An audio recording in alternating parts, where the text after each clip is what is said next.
have to remind myself of what I remind my clients of, which is that healing is not linear and that healing is not a final destination the way we think that it is. Like, that's why on here we say all the time we're healed and healing because it is a forever thing. Trusting your gut, that is something that I always have struggled with is like, is this real danger? Like, is the bear in the room with us? Or is my anxiety telling me that there's a fucking bear that wants to kill me? Can I pet that bear? Like, is it okay? Is it a friendly bear? Like that is Is it something that I struggle with, and navigating personal things and like, is it true or is it not? Understanding that what I thought was gonna come from something ends up being totally different, and in hindsight, I go, "Maybe that person was placed in my life not to show me what I thought it was, but it actually did this," and I was like, which was very beneficial, but not what I thought it was gonna do.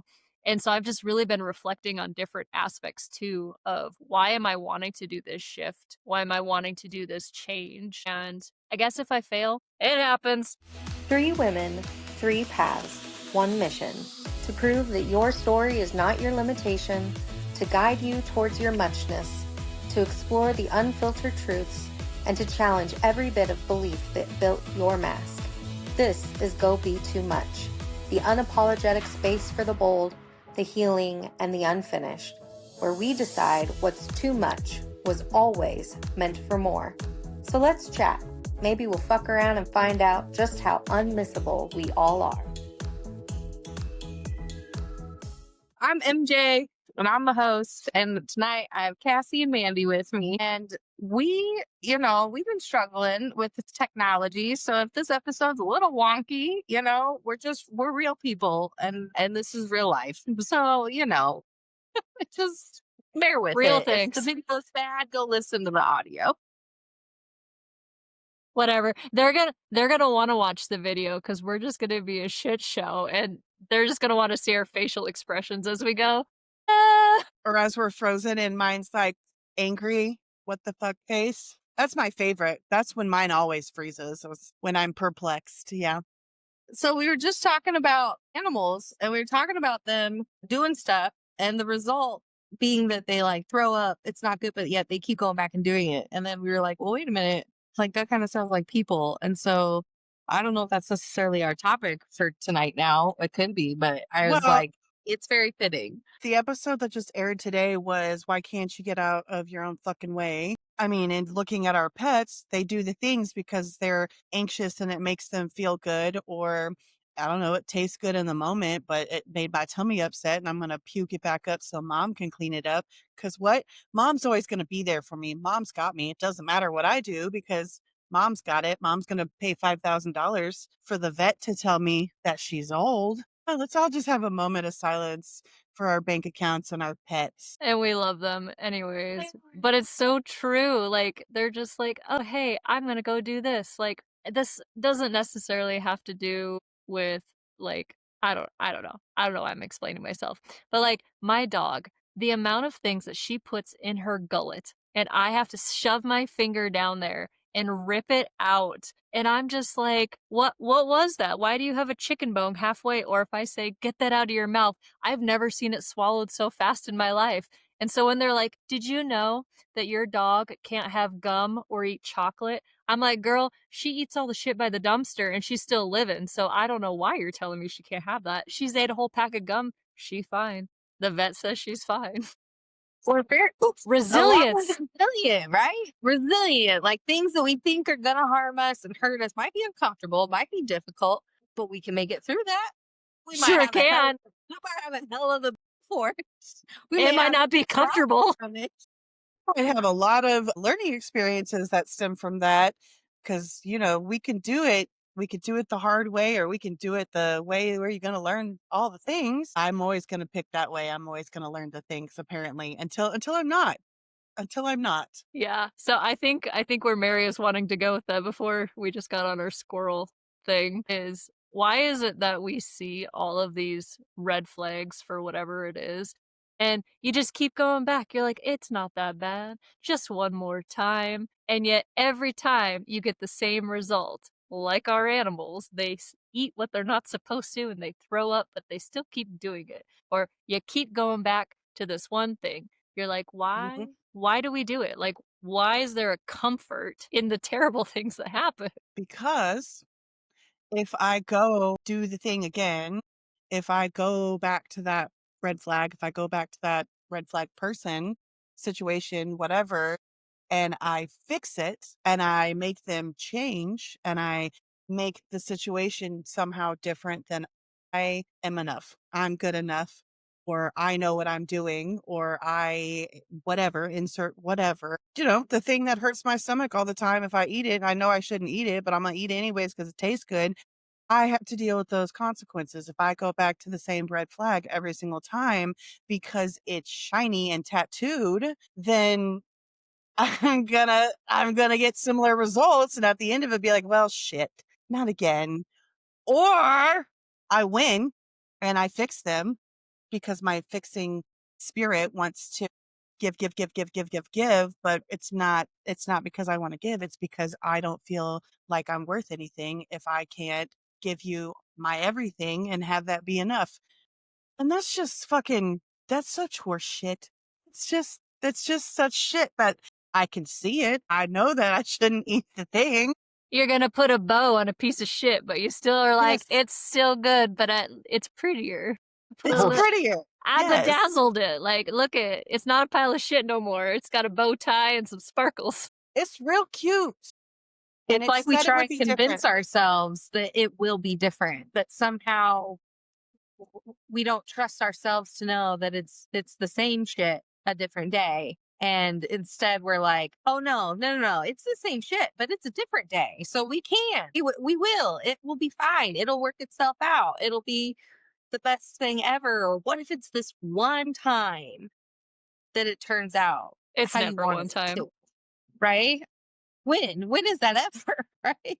You're But I lying to wonder yourself. too if how much of us choosing, I mean, you guys are right, like talking about being comfortable or being uncomfortable, right? And so choosing to do something different is being uncomfortable. We talked about it, like Mandy was saying in the episode that had aired on the episode 7 about like getting out of your comfort zone and getting out of your own way. And that very much goes into this and the choices that we make. And sometimes it's really subtle. We don't even know that we're headed down that still. And it's like all of a sudden, we just feel off. We just feel like things aren't okay. And we're like, well, why is that? And it's like, oh, because I'm in this place of unknown. I'm in this scary place of uncomfortable. And I am at a fork in the road to where I can keep going. I can really try and do the things that push through this to see what this different avenue is like. Or I can do the things that are comfortable that I rely on, that are known and familiar and comforting.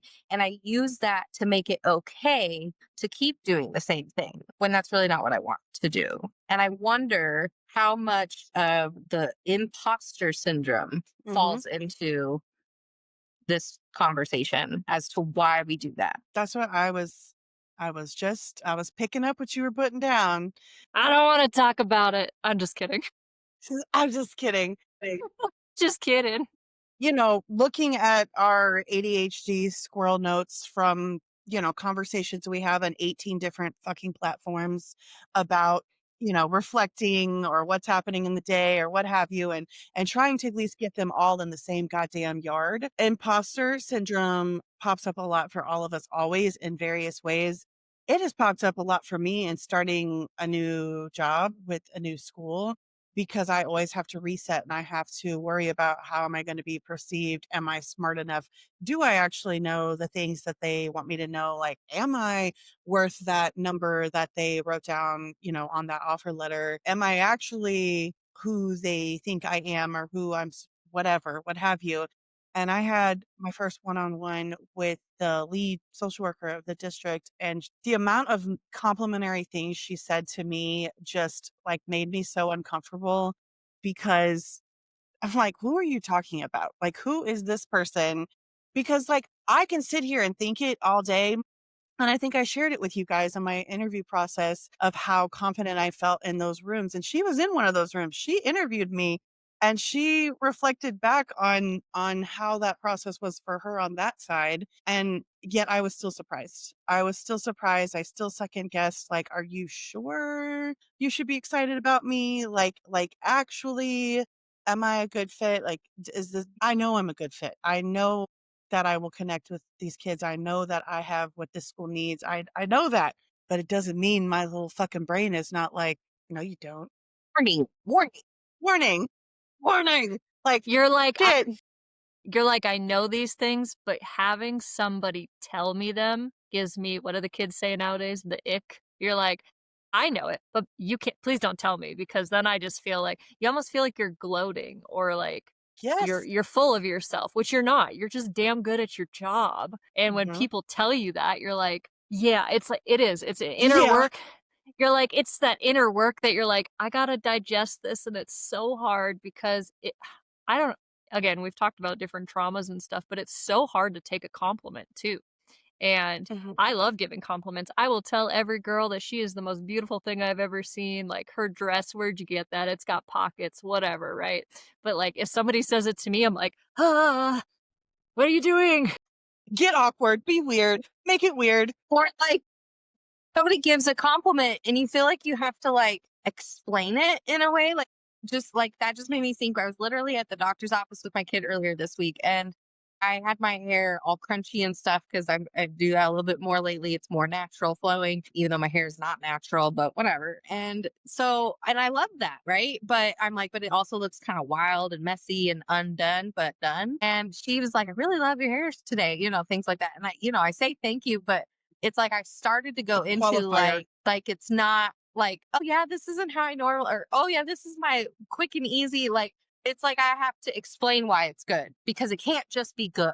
Like, and why? Why can't we just let Mhm. it be good So and let hard. the compliment be a compliment? And I think for me, I know a lot of that is because I think back early in life and getting compliments, one, I don't feel like happened a lot because I was one of those kids that was bullied more.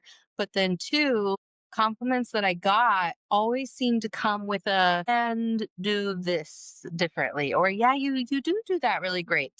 And then, and even though the people in my life that might have been doing that was like for guidance or just even more improvement, it was like, why can't it just be good? Why can't it just be that, right?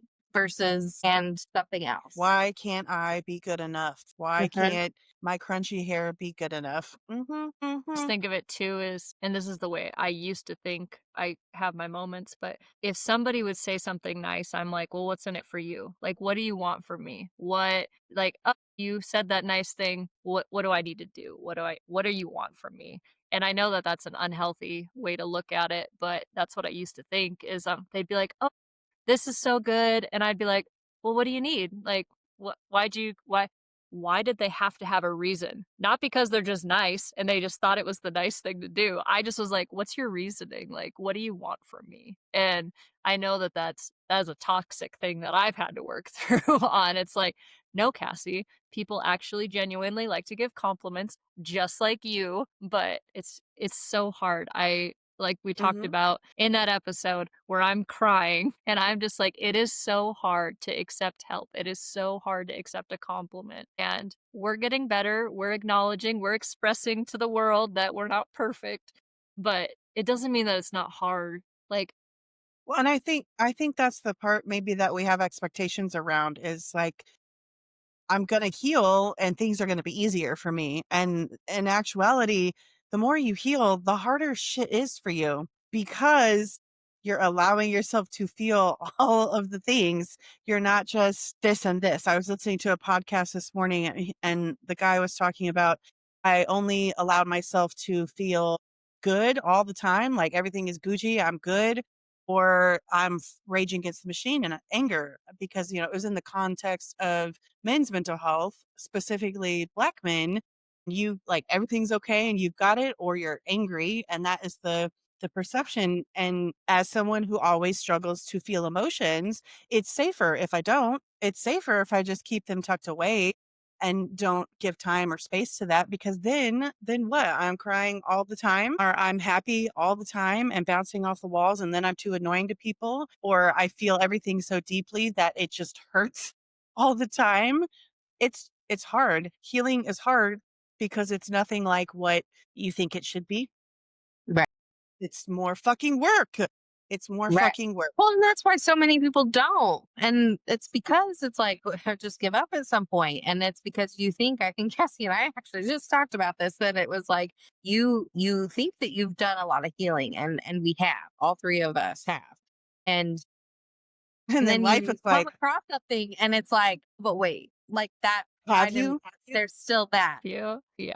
Right. And so then that, like, that in itself creates that self-doubt and that imposter syndrome of like, so wait. And so then I have to remind myself of what I remind my clients of, which is that healing is not linear, and that healing is not a final destination the way we think that it is. Like, Mhm. that's why on here we say all the time we're healed and healing, because it is a forever thing. And does that mean that for like, so I'm never not going to be healing? Like, well, I hate to break it to you, but this is life and shit happens, and then you got to heal from that. And if you don't, that's a choice you're making, but you're choosing to stay stuck in it, and you're choosing to stay in that hurt, and you choosing to not deal with the things that happened or that come up whenever it comes up, even if you thought that you resolved that heartbreak back when you were 13 years old and something else from it comes up again. Like, every time it comes up, it is a little bit different. And so when you were saying about like healing not being easy, one of my favorite people that I watch on social media talks about that it does not get easier. You get better. And that, to me, like, completely changed my focus on that. And also that it's not, like I said, it's not linear. So you're not just hiking up the mountain to being healed. Like, you're gonna have highs and lows. And when you can accept that and embrace that into your healing process, I think that's actually what gives you the momentum to keep going. But it's when you have those more difficult ups and downs that you feel like you just want to throw in the towel. But the self doubt and the imposter syndrome is what creates the belief that you can't accomplish more healing or a more healed version of yourself. No. I can't go ahead, Oh, you Cassie. go. You're good. I can't remember if I sent the episode. It was another podcast I was listening to. The only reason any of us know what it's like to succeed or win or whatever is because we have failed. Failing means you're trying. Trying means you're giving yourself opportunity to succeed and to win. And if you never try anything, I just had this conversation with a kid. They always call me out. If you never try anything, if you never suck at anything, you never get good at anything, you never get better at something, you're just kind of like mediocre or whatever your baseline is for whatever the thing is, be that healing or be that learning a new language or how to cook your favorite meal, whatever it is. You have to suck until you don't, because you don't learn the skills. Most of us are not none of us are born knowing how to walk or speak or articulate anything. We're born to get our needs met. I need my diaper changed. I need to be fed, and I am tired. And everything from there, like, we had to learn and we had to suck at some point. And that discomfort, I mean, we talk about that all the time. That discomfort is what will deter a lot of people from even entering the group chat, even trying. Mhm. No, I agree. I was thinking about how I think Mary and I were talking about it earlier, is just like we get so stuck in like where we're at that we forget how far we've come. And I just think about like this spring, who I was this spring would be so impressed with where I'm at right now this winter. Like, she would be mind blown. She'd be like, this is not the direction I thought life was going, right? First of all, let's just start off with this podcast and me first crying on this podcast, telling people things about my life that I don't normally talk about, like just different things in that nature. And then even in my career, like, right now I'm facing one of those hard decisions on where I'm going to personally pivot and where that's going to lead me, and it's uncomfortable as shit and I don't like it. And I'll be the first to say I don't like change. But I feel it in my heart that it needs to happen because I don't like where I'm at. Um And this is career-wise. Again, we all know I love Rick to pieces, so this has nothing to do with him. But, like, it's so uncomfortable, and I feel like I have imposter syndrome because who am I to be like, "Oh, I can go on this path," and it's like, "Why can't you?" Like, you've done all the things, Cassie, like, I'll just say from, like, open houses. Man, my first open house, what a fuck show. I just, like, stood there and I'm like, "You And wanna talk to me?" I bet if you asked anyone from that first open house, like if we could go back in time and just like do a poll of how was your experience today, I bet none of them, that would not be the feedback. They would have feedback on like, love the house, hate the price, or like, not ready to And buy no, yet, or absolutely, right, and now I talk to people. I'll just use last weekend, for instance, like, I'm so comfortable talking to people, and this is the difference of, like, what you said, you have to constantly be doing it, is I talked to one person, and from talking to them, found out that they actually have, like, a tenant that they might have issues with. I have a background in property management, so we started talking about that, and, Mhm. like, and we exchanged numbers and figured that out. I had another lady, she's like, "You have the most beautiful eyes I've ever seen," and I was like, "Thank you so much," and, like, we just kept talking. This other lady, she was so beautiful, and I didn't realize it, but she was deaf, and she brought her mom with her, and it was such a beautiful thing to watch, but it was also good for me because she felt my energy, and even though her and I couldn't communicate, we communicated. Like, we were vibing, and it's so crazy because here we are, 12 months later, and give or take, and I had to go through so many open houses. I don't even know how many I've done at this point. But every time I got better, and every time I'm able to communicate with people better and find those that gravitate to me. And so I think, opening up the possibilities when we were talking about healing and not know and that it gets harder. I think it gets harder because we're more aware. Like, all of a sudden you're like, that was just a small piece of this whole thing. Which is okay because now you get to work on these things and you're growing and you're getting better. But I do think that once you realize something, you're like, shoot, this is just the tip of the iceberg. Okay. Well, and I think so. A couple things. One of what you're saying is about giving yourself the grace, right? Giving yourself the grace to know that it's different, know that it's new, know that you're unsure of what you're doing. Giving yourself that grace often means giving yourself the opportunity to be vulnerable, to fail. And a lot of times you can look back and actually see where failing wasn't so bad. I've said it before that a lot of times when things fall apart and is messy and ugly, when you can look back on it after it's all gone and done with, there's something that came from that. There was something that rebuilt from that, some way or another. And it doesn't mean that whatever happened wasn't just awful and sucked and wasn't what you wanted or needed. And it just means that you're able to see, okay, but now this is where I'm at. This is where I've grown from that. This is what's changed from that.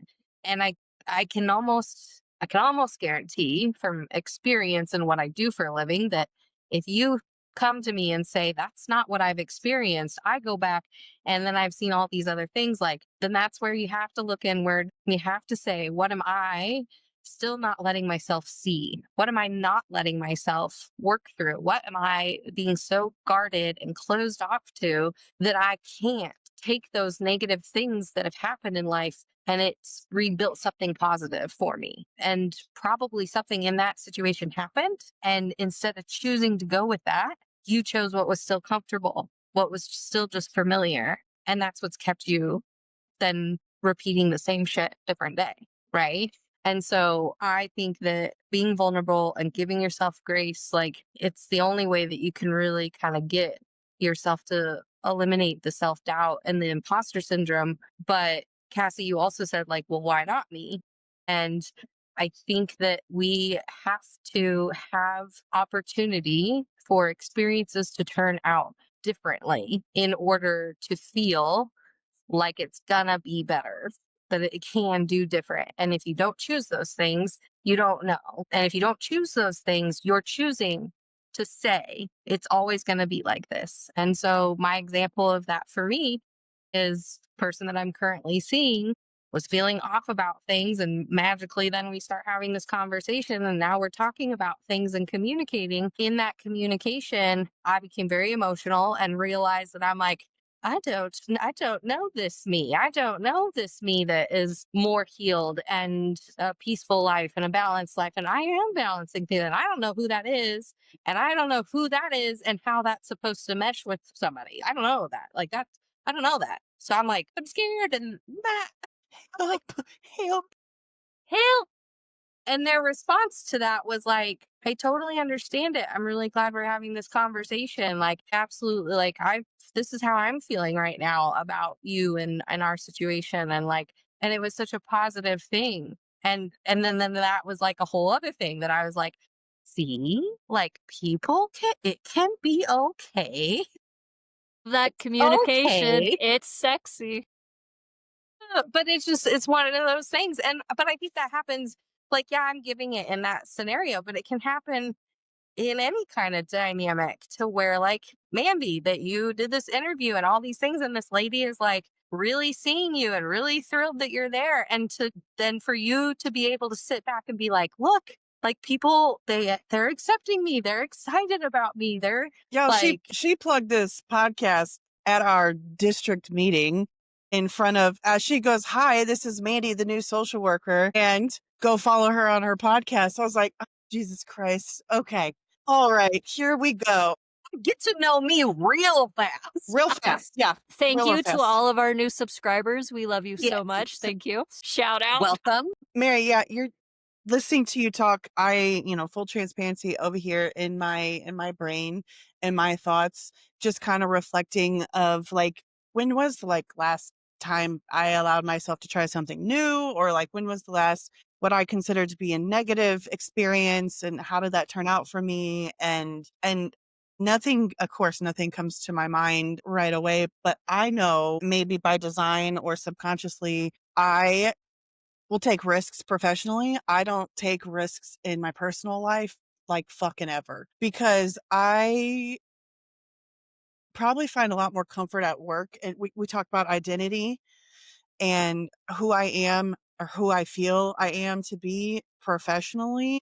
Like, I will go and ask all the questions. I will go and stir a pot. I will go and be the voice for the voiceless. Like, I have no qualms about that. My last shout out to Jay Young, BTW. I was thinking about this today. That hoe. My last job, my second day on the job, I go with her to a presentation and she's like, "Hey, do you want to try this?" My second day on the job, just started. I was like, "Okay, sure, but don't hand me the microphone." We get on this goddamn stage and she introduces herself and hands me the microphone in front of 400 teenagers and was just like, "All right, so we're just going to go through a little presentation." And I was like, "What the fuck?" And then later on in that job, I did the same presentation to 800 kids in an auditorium at once. If you would have told 20-year-old me in that public speaking class where I wanted to vomit in front of 20 people that I just graduated high school with, that I would be on a stage with a microphone talking to 800 teenagers, I would have throat punched you, because gross, never have I ever, never have I wanted to. But professionally speaking, I have an imposter syndrome behind the scenes. I will doubt the fuck out of myself behind closed doors. But when I get in front of anyone, I will literally stand up taller so you can see how much taller I am physically than you. And then I will talk louder than you. If I sense even a tinge of you doubting me or you thinking that you know more, I will speak the language of the youth and connect with them better than you will. Like, I have a petty side. That should come as no surprise to anyone who listens to this podcast. But I am fueled by petty. I learn through petty. I absorb so much information through that sometimes. But that's where I take my risks. You ask me in my personal life, if I'm communicating with my friends about my I'm feelings. going to hold you accountable. I'm going to hold you accountable. You have had a recent personal But I don't, experience. if I'm honest, so I reflected on that. Y'all, I reflected on it, Mary Jean. I reflected. She's pulling out the middle name. Watch out. In that retrospect, because we talked about in the beginning of this episode, you know, kind of trusting your gut, that is something that I always have struggled with is like, is this real danger? Like, is the bear in the room with us? Or is my anxiety telling me that there's a fucking bear that wants to kill me? Can I pet that bear? Like, is it okay? Is it a friendly bear? Like that is Is it something that I struggle with, and navigating personal things and like, is it true or is it not? And like the urge to want to just cut somebody off completely is still very strong. However, recent experiences aside or included, realizing that like I trust my gut, like, okay, I was right and not in a gotcha or like the other shoe dropping sort of sense. Like, cause, you know, older versions of Mandy be like, see, I knew it. See, I knew I went after the red flag and I thought I could change him, but I knew that he was just a fuckboy. I knew that this was going to happen. And that's why I can cut you off because you're a piece of shit, instead of saying my feelings are hurt and I did this again. So approaching any situation similar to that of like, see, I knew it was all bad. See, I knew that nothing good was going to come from this, and being able to recognize like, all right, I was not incorrect, but we weren't on fire. We weren't on fire and you were okay. We weren't on fire. it's so important. And And that that's is progress. yeah, it was like, but that in itself is the learning, right? Like yes, of course, like my situation that I gave, outcome, rainbow sunshine's what we want, right? Your situation, maybe like the sun's peeking out of the clouds. Like, yeah, you were still right We're in about some Seattle right things. now. Like you were right about things, but there was positivity from that. And so one, I know you said to me like trust, like that you can trust yourself, that you do have that, and that trusting yourself is important. That's great. The other thing is though, like you still having that feeling, you fought the urge to run, you allowed yourself to do some vulnerabilities, you You allowed touched some yourself to grass. try I and did. communicate things, right? And in the moment, despite what this individual became or didn't become or whatever, in the moment, you were received well. Those conversations were good. And whether it was authentic to the outcome, Mm-hmm. it's not the point. And it's hard to take that because we want the outcome. Right. Pointed this out because Because that's easiest. I would say what's most important to me, but I think it's most important because it's easiest. it's the most comfortable. I'm I don't know that fascinated is the word I'm looking for, but it is funny that you say that you do that professionally, but not personally. I will make leaps and bounds personally. Like Lord knows I've met Rick on TikTok and moved to a new state. Yeah, I literally make leaps and bounds in my personal life. If you ask me to do small changes in my career like I just talked about, I want to fucking vomit. And I'm just like, and I do it and I just sit there and I go, but it's so funny because you have no problem professionally, but you hate it personally. And I'm the exact Mhm. opposite, that personally I'm like, what's the worst that's gonna happen? But I can't. Where's that line? Like, why can't we bridge? Where's the Mhm. bridge? And I Mhm. hope everybody's watching so you can just see all of these little movements happening. Like, how can we bridge that gap? Like, where is that disconnect that you feel so powerful in front of all of these people that you may or may not know, but you can't do it for yourself? And why can I do it for myself, but I can't go out in front of other people and be like, hey, Well, and I Mary? think that's a good question because Mandy was saying how, like, if somebody's doubting her, she's like, "Oh, wait a minute." And I'm like, I kind of feel with that. Like, if somebody projects onto me doubt or Mhm. unsureness, or I'm like, whoa, like, let me just Pause. show you. Like, but I can have all the self doubt in the world, right? But where did that come from? It comes from other people having that, right? It comes from our own experiences. That's like, oh yeah, shouldn't have done that. Oh yeah, that was a wrong choice. Like, "Whoop, don't do that again. And that's where that doubt comes from. But when you guys are talking and like you're talking about professional and you're talking about personal, I'm like, I don't know. It's like maybe I'm all of that. Are you in the I don't know. gray? Iridescent. Iridescent. There's a lot about me that is in the gray. And I Mhm. am a very non-gray person, but because I don't, Well, I guess that's not true because I don't want to live in one extreme or the other. I don't. I try very hard to get people to not be in the all or nothing or the pendulums of things, right? But Yeah. so for me, mine's just sprinkled throughout all of it. Yay. Yay. I've been thinking about your question, Cassie, at the bridge, and I'm like, I don't know how to get to your side, but over here on my side, what I can say professionally, trying to figure out how I want to say this. I mean, I don't know why you're sugarcoating I it. know, no, but I'm trying to, like, what do I lead with? What do I want to start with? Uh, because I want the shallot, Mandy. I am in a primarily female dominated profession, mental health education, but every motherfucking position of power, almost of leadership, is a goddamn man. It's a goddamn man trying to tell these women who have done the work, who have gotten the degrees, who have spent the time loving on these kids and pouring into these school systems and pouring into these things.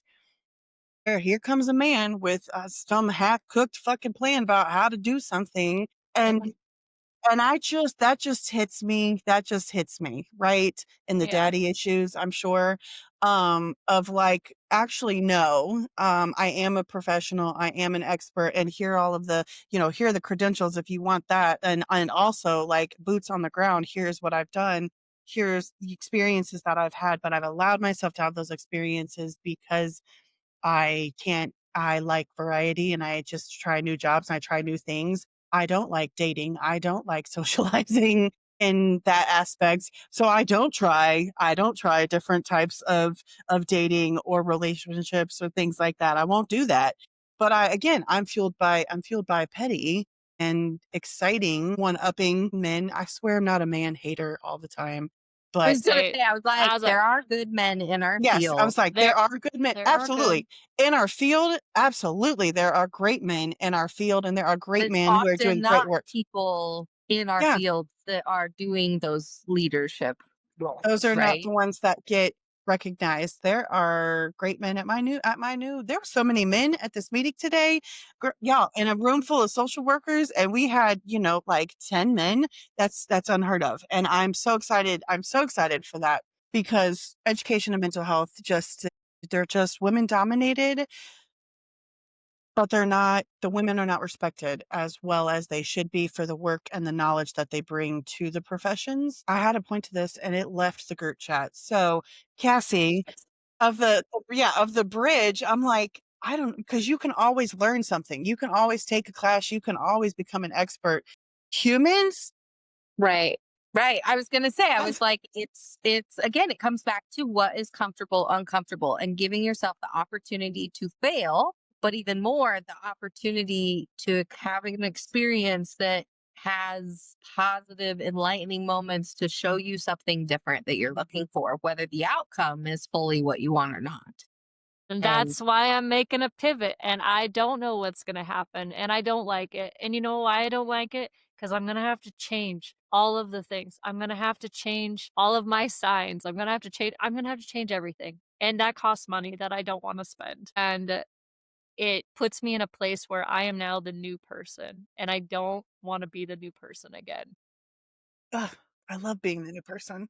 You don't know me, a mystery. I mean, it's funny I say that, that I don't wanna be the new person because, we've also talked about how I've gone from 4 different jobs um, in a year, but, I'm like, "You know what? There's an opportunity. It has presented itself to me, and who am I to not see where it goes?" And I also was talking to Mary earlier about, like, understanding that what I thought was gonna come from something ends up being totally different, and in hindsight, I go, "Maybe that person was placed in my life not to show me what I thought it was, but it actually did this," and I was like, which was very beneficial, but not what I thought it was gonna do. And so I've just really been reflecting on different aspects too of why am I wanting to do this shift? Why am I wanting to do this change? And I guess if I fail, it happens. At the end of the day, you guys like me, Rick likes me, I have a roof over my head. I mean, I'm doing okay. I got food in my belly. And that's what I say. I pray and say, I got food in my belly, a roof over my head, and I have some people that love me. I'm doing all right in this life, and the rest of it, I'll figure it out. So maybe eventually we'll have an answer about the bridge. But I think for now, it's just you have to be willing to put yourself in those situations. You're aware that it's professional, you're aware it's personal. So you do it in the other spaces. Cool. Me, I'm doing it all over the goddamn place. So, but I think, Cassie, what you were just saying is a perfect actual ending for this podcast, because in another podcast, we're going to talk about in more depth about having faith in your knowing and just trusting the process. We're going to end this one. And I hope that you all can just go be too much and fight off that imposter syndrome and do the hard thing. Okay. We Okay. love you. Bye.